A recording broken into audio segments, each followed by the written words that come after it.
In today's photo news brief, we explore the rumors of a retro camera from Nikon. The Bluebird has made an exit. The Z mount has two new lenses from Viltrox and Tamron. Stay tuned to get the XYZ information you need in this photo news brief.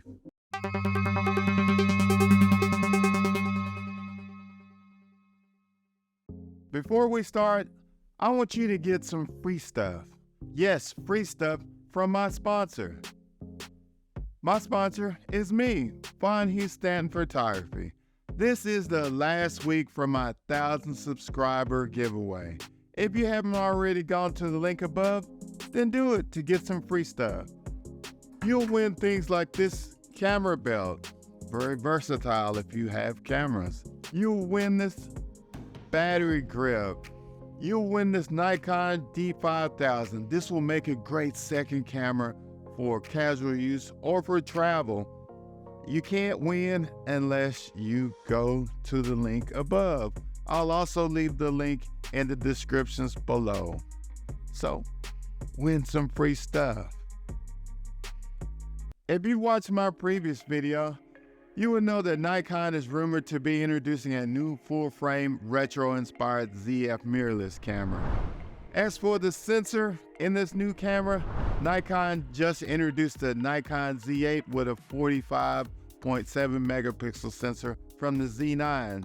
But for this retro camera, there are speculations that Nikon will use a 24 megapixel sensor. I personally don't think that Nikon would reuse the sensor from the Z6II because that's old technology and it wouldn't sell as good as an updated 24 megapixel or 33 megapixel sensor that they could repackage into the Nikon Z6III.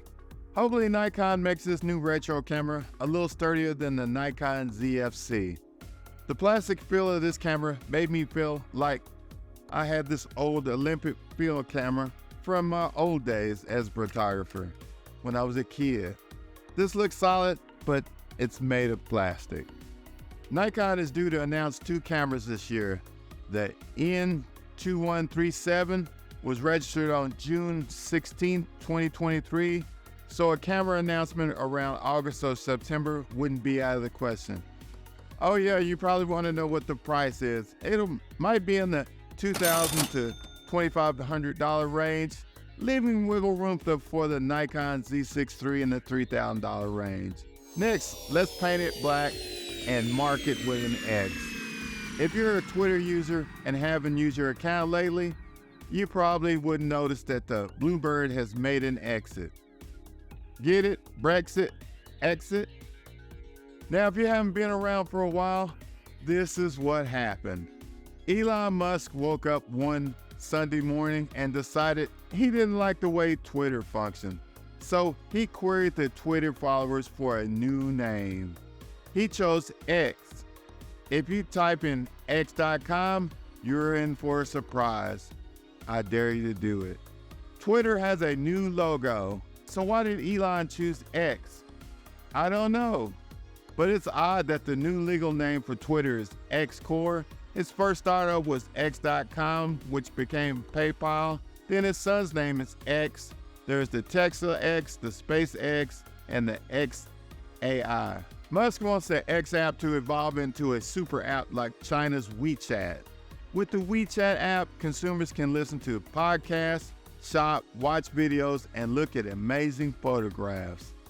Musk is looking for new ways to capitalize on his $44 billion investment. He wants to attract advertisers back to his ailing platform, and it is ailing. Maybe upgrading the features will make the millions that defected to Threads come back. I signed up for Threads. Guess who I saw first day? Britney. Yes, Britney Spears and her pet. I love pet videos. How about you? I can't stop watching them. Leave those comments on what you want X to give you as a photographer. Now I want to talk about the Viltrox roadmap for the Nikon Z mount. Let's scroll through the roadmap. That's all, folks. But seriously, I want to talk about the Viltrox AF 75mm f1.2 Pro for the APS-C cameras. This lens is designed around the Hoya glass from Japan. The design uses 16 elements and 11 groups, including 4 highly refractive elements and 3 extra low dispersion elements. There is an 11-blade diaphragm. It has an autofocus and manual focus switch on the side of the barrel. It is weather sealed. These features give it a pro-grade feel, and that will help out anybody that thinks it feels too budget-minded. This lens has an all-metal body like all the Viltrox lenses, so it's on the heavy side. With an aperture of 1.2, you will get good bokeh. What I mean by good bokeh is you will get circular bokeh with the occasional cat's eye bokeh. This isn't a problem unless you're trying to use this lens professionally. I have the Viltrox 23mm and the 56mm for Fujifilm, and these are great lenses. I use them for portraits and street photography. The only thing to be aware of for a lens at this price is $549 for the 75mm and $329 for the 23mm and the 56mm. These lenses have limitations. One of the limitations is the colors are flat, but you can fix these with a preset in Lightroom. The other limitations are chromatic aberration, vignetting, and distortion. Viltrox issues upgrades to their lenses to fix some of these issues, but you can fix whatever's left over in post in Lightroom. So if you have good Lightroom skills, then these limitations will be minimal. Word of caution, if you use the 75mm on your full frame camera, then it will crop and you will only get, for example, if you have a 24 megapixel sensor, you will only get 10 megapixel because it'll half it. So if you're looking for a budget-minded lens for your APS sensor, then Viltrox lenses will suit your needs if you don't mind the limitations.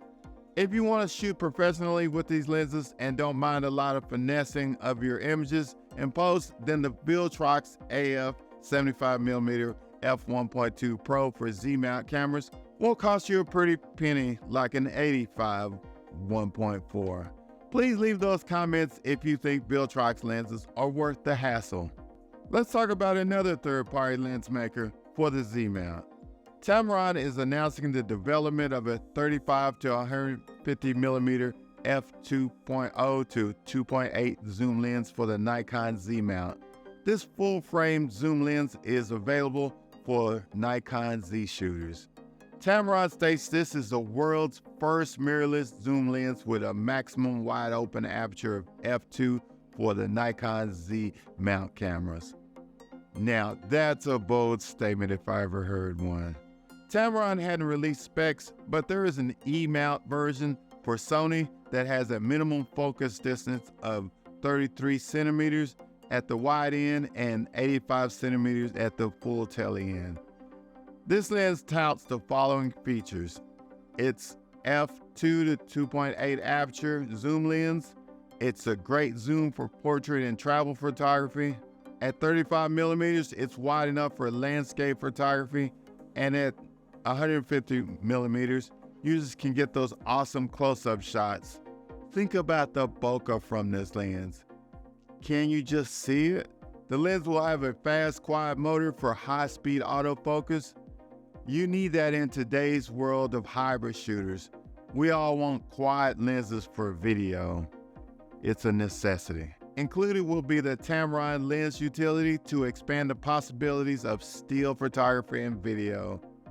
This lens will also be moisture resistant. It will have a fluorine coating. It will have a hood locking mechanism for greater convenience. And the price hadn't been announced yet, but the Sony E-mount version is $1,899. This lens is expected to be available in the fall of 2023, so look out for it if you're interested. I just can't say it. Wow, there's so much going on in the Nikon sphere that I couldn't cover it all today. But if you subscribe, I will give you the latest photo news. Please hit that like button and watch my other videos, and